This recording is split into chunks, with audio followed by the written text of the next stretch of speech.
In the glorious Quran, Surah Al-Imran, Allah addresses to Prophet Muhammad sallallahu alaihi wasallam.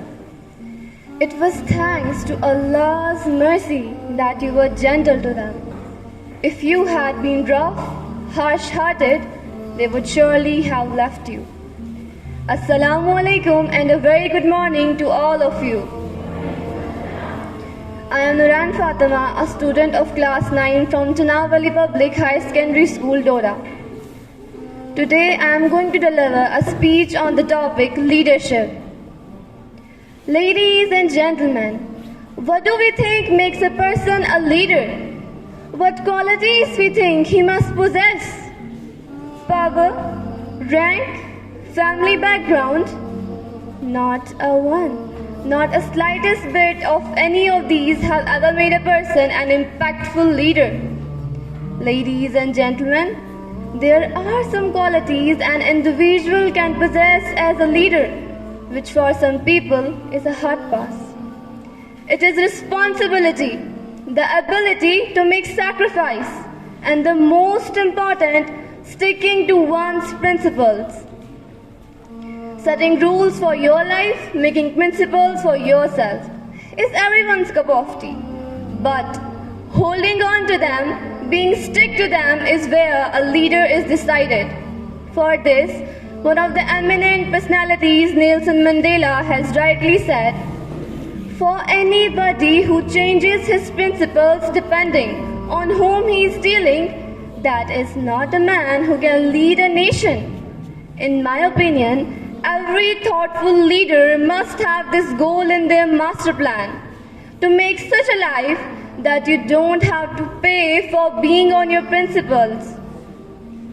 As I said earlier, leadership is not a rank. Leadership is a choice. Many people with major part of the authority never prove to be a responsible leader. And sometimes people at the bottom of the organization with no authority have absolute leadership skills. Why is this so? Because they choose to look after the person to the left of them. They choose to look after the person to the right of them. Leadership is a decision, not a position. It has nothing to do with your position in the organization. Ladies and gentlemen, we call them leaders because they take risk before anybody else does. We call them leaders because they choose to sacrifice so that their people may be safe and protected, so that their people may gain. When people feel safe and protected by the leadership in the organization, the natural reaction is that the people will trust and cooperate. The natural response is that the people will sacrifice for their leader. They will give their blood, sweat and tears to see their leader's vision come to life. This is when a person chooses to take responsibility. A person must take accountability for his actions.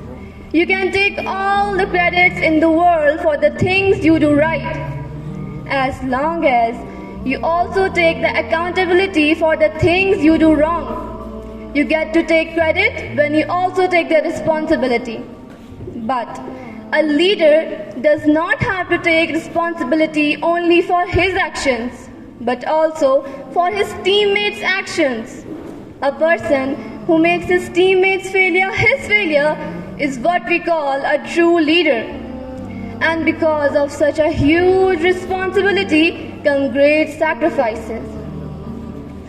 Everyone has the capacity to be a leader, but it does not mean everyone should be a leader or everyone wants to be a leader.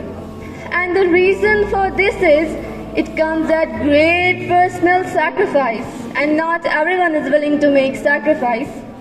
And yes, there is nothing wrong in putting yourself first, but this is why leaders are rare, and this is what makes them a leader. Remember, a leader is not in charge. He is responsible for those in his charge. This means when everything goes right, you have to give away all the credit. And when anything goes wrong, you have to take all the responsibility. Ladies and gentlemen, leadership only exists if people follow when they would have the freedom to not follow. Otherwise, it's just power, and power is not leadership. No leader has reached culmination by manipulating his followers, his people. I would like to wrap up my speech with this intriguing quote of Nelson Mandela. It is better to victory. You take front line when there is danger. Then people will appreciate your leadership skills. Thank you so much indeed for your cooperation.